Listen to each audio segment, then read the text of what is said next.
बिस्मिल्लाहिर्रहमानिर्रहीम। हम अपना आज इनकम फ्रॉम सैलरी में से लास्ट लेक्चर यहाँ पे आज डिस्कस करेंगे, जिसके अंदर सैलरी पोर्शन हमारा आज इनकम टैक्स न्यूमेरिकल के अंदर कंप्लीट हो जाएगा। तो हमारा जो लास्ट जो एक चीज़ रह गई थी वो है जी प्रोविडेंट फ़ंड। जो एम्प्लॉयर होते हैं, कंपनीज़ होती हैं, वो अपने एम्प्लॉय के बेनिफिट के लिए, उसकी रिटायरमेंट आफ्टर रिटायरमेंट बेनिफिट्स के लिए कुछ फ़ंड्स मेंटेन करती हैं। उसका कुछ तरीक़ाकार हम ये सीखेंगे आज। प्रोविडेंट फ़ंड उसमें से एक है जिसका बेनिफिट एम्प्लॉय को इन फ्यूचर, मतलब जब वो रिटायर हो जाएगा उस वक़्त मिलेगा। तो वो आज हम यहाँ पे आज देखेंगे। तो प्रोविडेंट फ़ंड एक ऐसा एक फ़ंड है कि जो कि एम्प्लॉय के फ्यूचर बेनिफिट के लिए, जब वो रिटायर हो जाएगा उसके लिए वो फ़ंड मेंटेन किया जाता है। तो इसकी वर्किंग आज हम देखते हैं कि ये होती क्या है, वर्किंग क्या है, किस तरीके से ये फ़ंड मेंटेन किया जाता है, वो हम सीखेंगे यहाँ पर। तो ये है जी, ये एक फ़ंड है जिसके अंदर सबसे पहले एम्प्लॉय जो है उसकी जब सैलरी उसे दी जाती है तो उससे सैलरी देने से पहले उसके पैसे कट करके इसके अंदर ऐड कर लिए जाते हैं इस फ़ंड के अंदर। तो इसके अंदर जो पैसे कट किए जाते हैं, इसको चूँकि ये पैसे इसके अंदर कंट्रीब्यूट कर रहा है एम्प्लॉय, तो इसका नाम देंगे एम्प्लॉयज़ कंट्रीब्यूशन।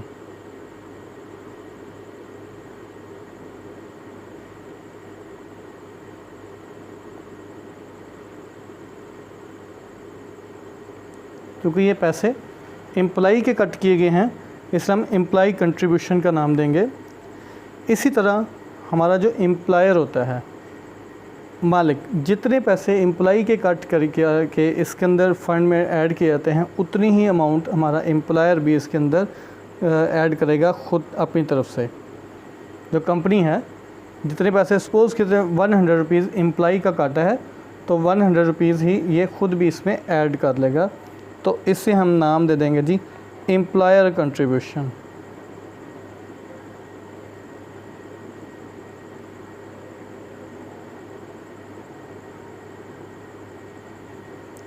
एम्प्लॉयर कंट्रीब्यूशन का नाम देंगे। ये मैंने अपना एम्प्लॉय बनाया, ये एम्प्लॉयर की बात की है। और ये एम्प्लॉय ये नहीं कि ये तो सिर्फ यहाँ पे आपको एक शो किया जाएगा क्या है। एम्प्लॉय तो कंपनी में बहुत सारे होते हैं, सबका पैसा काट के वो एक फ़ंड मेंटेन किया जाता है, बहुत सारा पैसा इकट्ठा हो जाता है। तो सबका पैसा जितना कट किया जाता है उतना ही एम्प्लॉयर भी उसके अंदर कंट्रीब्यूट कर देता है। अब ये फ़ंड पड़ा रहता है इधर। इसके बाद क्या होता है कि इस फ़ंड को एम्प्लॉयर, क्योंकि ये फजूल में पड़े रहने से बेहतर है कि इसे या तो किसी बैंक में जमा करवा दिया जाता है या फिर किसी प्रॉफिटेबल बिज़नेस के अंदर इन्वेस्ट कर दिया जाता है, ताकि वहाँ पर हमें इंटरेस्ट मिल सके, इनकम मिल सके, इसके ऊपर मज़ीद इस फ़ंड में अमाउंट ऐड अप हो सके। तो इससे जो अर्निंग की जाती है तो वो भी इसके अंदर ऐड कर दी जाती है। इसे हम कहते हैं जी इंटरेस्ट क्रेडिटेड।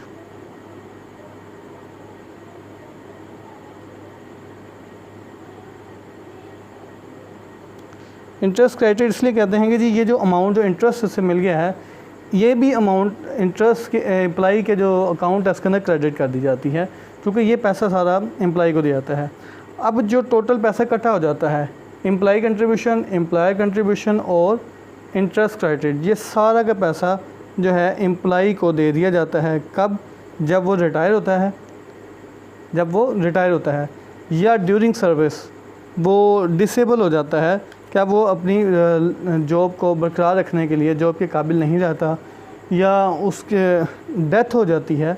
तो इन दोनों केसेस के अंदर ये सारा का सारा पैसा एम्प्लॉय के हीयर्स को, मतलब उसकी फैमिली को दे दिया जाता है। तो इसकी जो इस तरह से जो टोटल अमाउंट इसको एम्प्लॉय को रिसीव होगी, उसे हम नाम देंगे रिसीट ऑफ एक्यूमुलेटेड बैलेंस।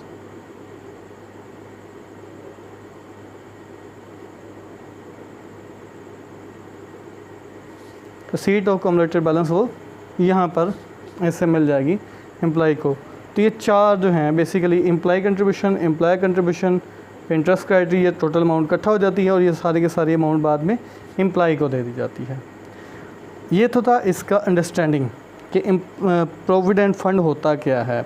इस फंड को एम्प्लॉय को दे दिया कब, रिटायरमेंट पर या उसकी डेथ के ऊपर या डिसेबिलिटी के ऊपर, और उसकी फैमिली को या उसको दे दिया जाता है। डिसेबिलिटी में एम्प्लॉय को ही मिलेगा, एम्प्लॉय अगर ज़िंदा है तो, अगर एम्प्लॉय की डेथ हो जाती है तो फिर इसकी फैमिली को दे दिया जाएगा। आगे हम यहाँ पे देखेंगे हमारे जो प्रोविडेंट फ़ंड है वो 3 तरह के होते हैं। एक तो है जी रिकग्नाइज्ड प्रोविडेंट फ़ंड, जो कि प्राइवेट ऑर्गेनाइजेशन ने मेंटेन किया हुआ है और इसे रजिस्टर्ड करवाया हुआ है commissioner of income tax inland revenue से। दूसरा है जी गवर्नमेंट प्रोविडेंट फ़ंड, जो गवर्नमेंट के इदारे हैं, इसे स्टैट्यूटरी प्रोविडेंट फ़ंड भी कहते हैं, जो गवर्नमेंट के ऑर्गेनाइजेशन है उन्होंने मेंटेन किया होता है। और तीसरी जो है अनरिकग्नाइज्ड प्रोविडेंट फ़ंड, जो है कि अभी वो बनाया तो गया है प्राइवेट ऑर्गेनाइजेशन है, लेकिन अभी तक रजिस्टर्ड नहीं करवाया गया। अच्छा, मैंने गवर्नमेंट और अनरिकग्नाइज्ड प्रोविडेंट फ़ंड का, चूँकि इनकी ट्रीटमेंट सेम है, इस वजह से मैंने इन्हें एक कॉलम में लिख दिया है और रिकग्नाइज को अलग से लिख दिया है। रिकग्नाइज की इन दोनों से डिफरेंट है वर्किंग, लेकिन इन दोनों की सेम है, इस वजह से इसे एक ही कॉलम में लिखा गया है। तो हम ये देखते हैं कि कौन सी अमाउंट के ऊपर, जो ये कंट्रीब्यूशंस के ऊपर ये 3 जो सीखी हमने, इन तीनों को जो टोटल अमाउंट ये मिलेगी इस एम्प्लॉय को, तो किस अमाउंट पर टैक्स होगा और कितनी अमाउंट पर टैक्स लगाया जाएगा। तो एम्प्लॉय कंट्रीब्यूशन जो होती है यदि ये अगर हम इस चीज़ को देखते हैं तो एम्प्लॉय कंट्रीब्यूशन, चूँकि हम जब सैलरी लिखते हैं इनकम फ्रॉम सैलरी, तो उसमें बेसिक सैलरी लिखते हैं, अलाउंस वगैरह ऐड करते हैं, तो ये तो डायरेक्ट हुई होती है ना। तो ये हमने कभी भी ऐसा नहीं किया, पहले जितना भी मैंने आपको न्यूमेरिकल समझाया उसके अंदर कहीं नहीं लिखा कि प्रोविडेंट फ़ंड को माइनस किया हुआ है, लिहाजा ये आपकी बेसिक सैलरी के अंदर ऐड होती है, ऑटोमेटिकली ऐड होती है। तो इसे हम कहेंगे जी included in taxable income, included in taxable income. और सेम यही रहेगा जी, इधर भी यही काम है, included in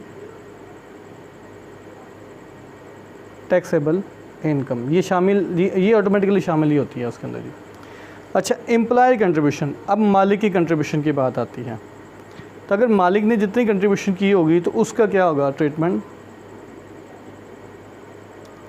not included up to, किस अमाउंट तक इंक्लूड नहीं होगी, number 1 10% of basic salary plus DNS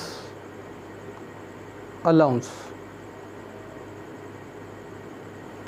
कि जी बेसिक सैलरी DNS अलाउंस जो है इन दोनों को जमा करें तो उस जितनी अमाउंट बनती है उसका 10% ले लेंगे। और सेकंड जो इसकी ट्रीटमेंट है जी वो है जी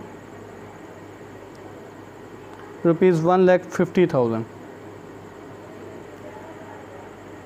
इन दोनों में से जो छोटी वैल्यू होगी उतने के लिए वो एग्जेम्पशन होगी, exceeding amount will be taxable.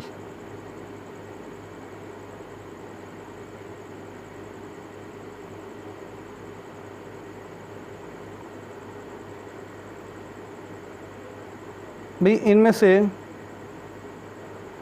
जो अमाउंट एक्सेस हो जाएगी, जो एक्चुअल अमाउंट हमें रिसीव की होगी वो इन दोनों में से जो छोटी वैल्यू, उनको कंपेयर करेंगे आप इसमें।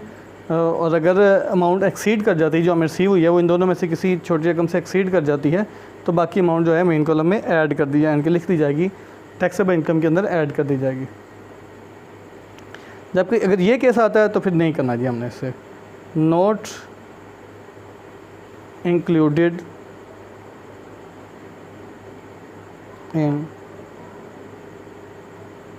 टैक्सेबल इनकम, हमने इसे शामिल ही नहीं करना टैक्सेबल इनकम के अंदर।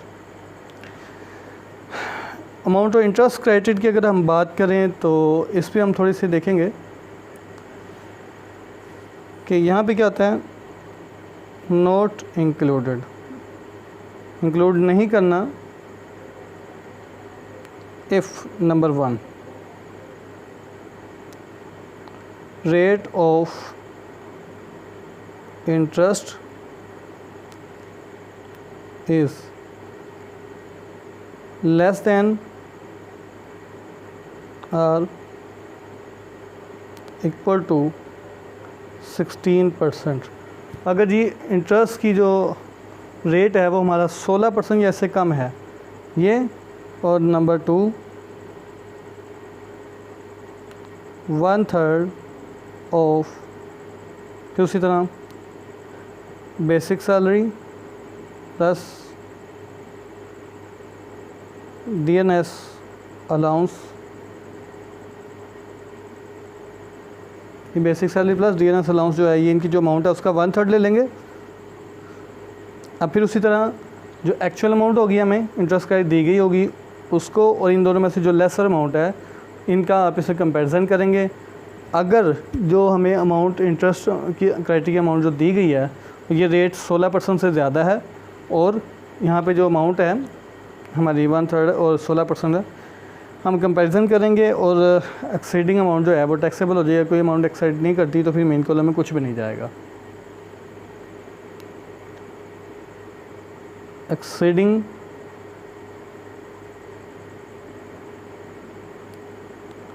अमाउंट विल बी टैक्स्ड, उसे हम टैक्स करेंगे, ऐड करेंगे टैक्सेबल इनकम के अंदर। इन केसेस में अगर इंटरेस्ट क्रेडिट की अगर नो ट्रीटमेंट, जी note included in taxable income, कि इस केस में ये टैक्सेबल इनकम में इंक्लूड नहीं किए जाएंगे जो हमारे अनरिकग्नाइज्ड प्रोविडेंट फंड है या गवर्नमेंट प्रोविडेंट फंड की ट्रीटमेंट अगर करेंगे तो फिर नहीं होगा, और अगर रिकग्नाइज ही करेंगे तो फिर हम ये वाली ट्रीटमेंट करेंगे। इसके बाद जी अब हम इसकी थोड़ी सी एग्जांपल्स को सोल्व करके देखते हैं। 2 एग्जांपल मैंने यहाँ पर आपके सामने रखी हैं, तो इनको सोल्व करने की कोशिश करते हैं जी। कैसे करेंगे हम इसको सोल्व, क्या क्या इसका ट्रीटमेंट होगा वो देखेंगे थोड़ा सा।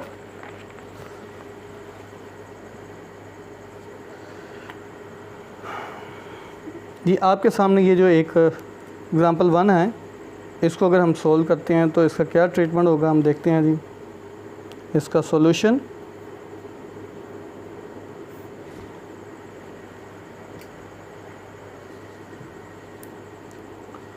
सपोज़ कि हम अपने इसके 2 कॉलम बनाते हैं।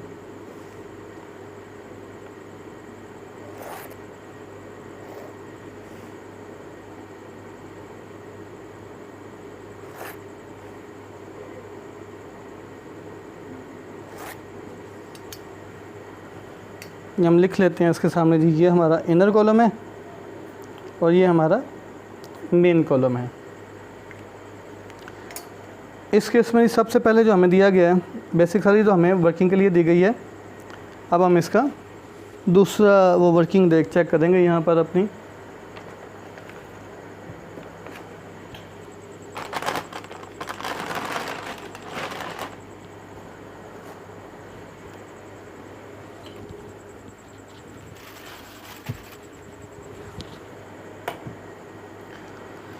इसकी वर्किंग सबसे पहले क्या लिखा जी, एम्प्लॉयज़ कंट्रीब्यूशन। तो हम लिखेंगे इसको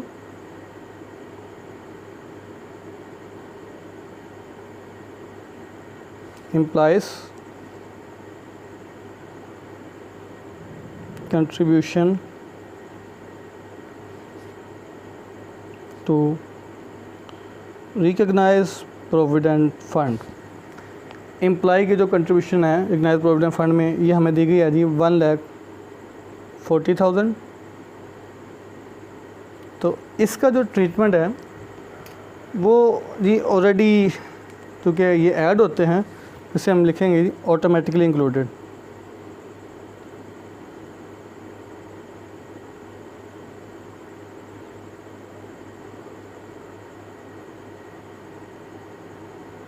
भी ये पहले से ऐड होती हैं, तो ये इसका ट्रीटमेंट है।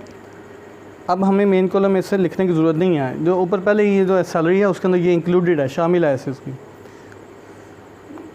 ये पहली थी हमारी आइटम। सेकंड जो है वो है जी एम्प्लॉय कंट्रीब्यूशन।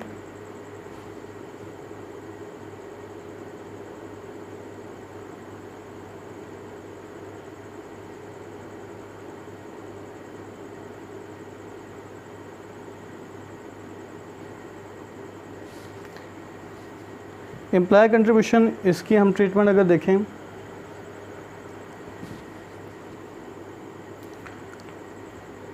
इसके अंदर आएगा जी हमारे पास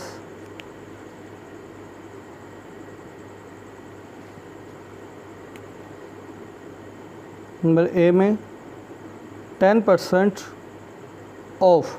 देखिए जी हमारे पास बेसिक सैलरी प्लस वो आता है जी डीएनएस अलाउंस, तो यहाँ पे डीएनएस अलाउंस नहीं दिया गया तो बेसिक सैलरी ही हम लेंगे। 14 लाख हमें जो दी गई है बेसिक सैलरी, कंट्रीब्यूशन है वो 1,40,000 है जी। 10% बेसिक सैलरी वो आ जाता है हमारे पास 1,40,000। Number B are ₹1,50,000। इन दोनों में से छोटी वैल्यू कौन सी है? ऑब्वियसली ये 1.5 लाख है, ये 1,40,000 है, ये छोटी है तो ये हम इधर लिख देंगे। देखिए जी यहाँ तक तो हमारी एग्जाम्प्ट है 1,40,000। हमें रिसीव कितना हुआ वो भी इनके एम्प्लॉयर ने कंट्रीब्यूशन भी 1,40,000 किया है। कोई भी अमाउंट एक्सीड नहीं कर रही, ये अमाउंट इससे एक्सीड नहीं कर रही। अगर ये अमाउंट 1,50,000 होती, ये 140 तो उसमें से माइनस करते 10,000 बचता तो मेन कॉलम में चला जाता। लेकिन अब चूँकि ये सेम है इसलिए मेन कॉलम में कुछ भी नहीं जाएगा हमारा, इसकी कोई ट्रीटमेंट इनके मेन कॉलम में नहीं जाएगी। तीसरी जो चीज़ इसके अंदर आती है हमारे क्वेश्चन के अंदर जी, वो आती थी इंटरेस्ट क्रेडिटेड।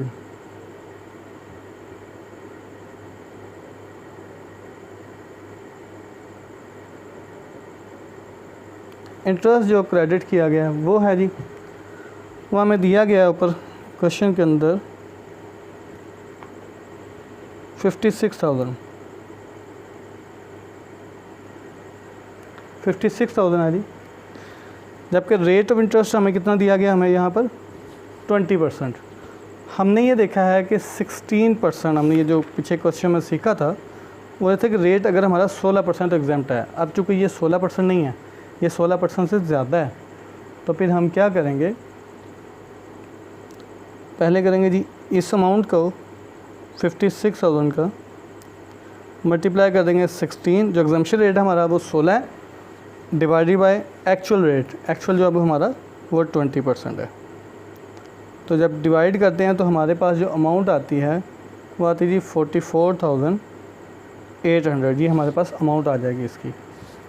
जब हम डिवाइड करेंगे इसको, क्योंकि एक्चुअल अमाउंट जो हमें रिसीव हुई है मल्टीप्लाई बाय एग्जाम्पशन रेट वो है जी 16 डिवाइडेड बाय टोटल जो अमाउंट है, टोटल एक्चुअल रेट जो है वो 20 है, मल्टीप्लाई किया तो ये अमाउंट हमारे पास आ गई 44,800।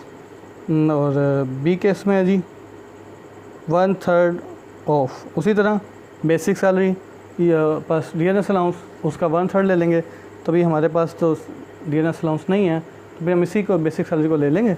इधर वो है जी 14 लाख रुपए, इसका 1/3 लेंगे तो अमाउंट हमारे पास आ जाएगी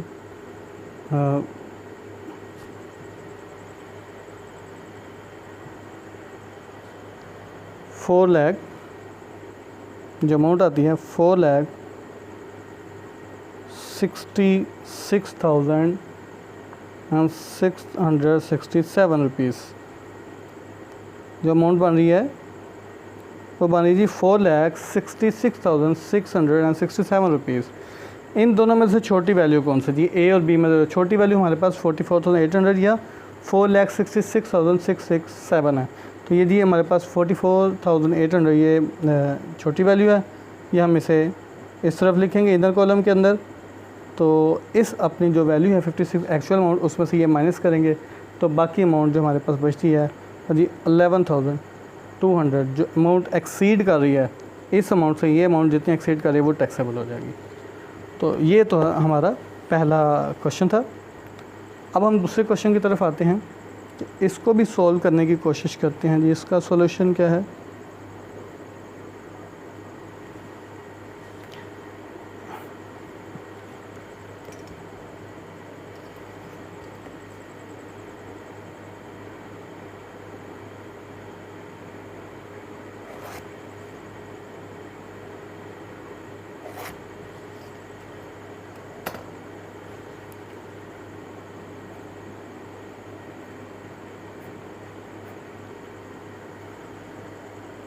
ये हम क्वेश्चन देखते हैं जी। हमारे पास यहाँ पर बेसिक सैलरी भी दी गई है, डियरनेस अलाउंस भी दिया गया हमें, एम्प्लॉय कंट्रीब्यूशन है, एम्प्लॉयर कंट्रीब्यूशन, इंटरेस्ट क्रेडिटेड, इसका रेट है 15%, ये भी हमें दिया गया। तो सबसे पहले जो पहला केस है जी हमारा, हम इसमें देखेंगे, और केस दोनों मैंने आपके सामने रिकग्नाइज्ड प्रोविडेंट फंड के लिखे हैं, क्योंकि आपको नॉर्मली जो क्वेश्चन में आएगा वो रिकग्नाइज्ड प्रोविडेंट फंड ही आएगा इसमें। तो हम लिखेंगे जी एम्प्लॉयज़ कंट्रीब्यूशन,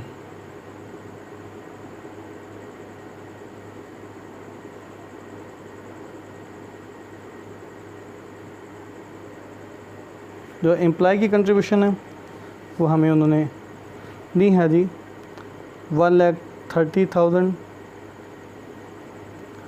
तो उसी तरह ऑटोमेटिकली इंक्लूडेड होगा जी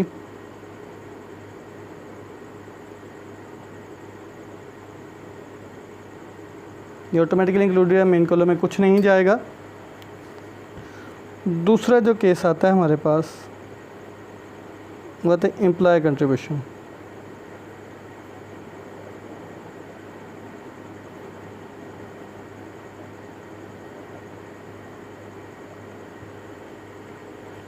ये जी एम्प्लॉय कंट्रीब्यूशन है जी हमारे पास, इसके अंदर वो हमें 1,30,000 दिया गया, ये भी उतना ही है। और इसके अंदर इसी तरह 10% ऑफ। अब यहाँ पे देखेंगे अगर हम लोग, तो हमें बेसिक सैलरी भी दी गई है जो कि 12 लाख है, प्लस डीएनएस अलाउंस वो हमने इसमें ऐड करना है 1 लाख, तो ये टोटल आ जाएगा 13 लाख। उसका 10% ले लेंगे तो वो हमारे पास जो बनता है वो बनेगा जी 1,30,000, और बी केस रुपीज़ 1,50,000। दोनों में से छोटी वैल्यू कौन सी है जी? 1,13,000, तो हम इधर लिख देंगे जी 1,30,000।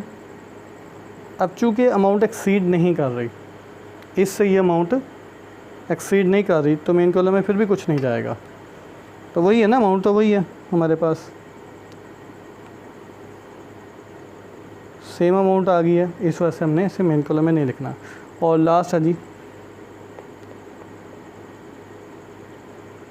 इंटरेस्ट क्रेडिटेड एट 15%, यहाँ पे भी जी एट 20% है, ये हमें दिया है 34,000।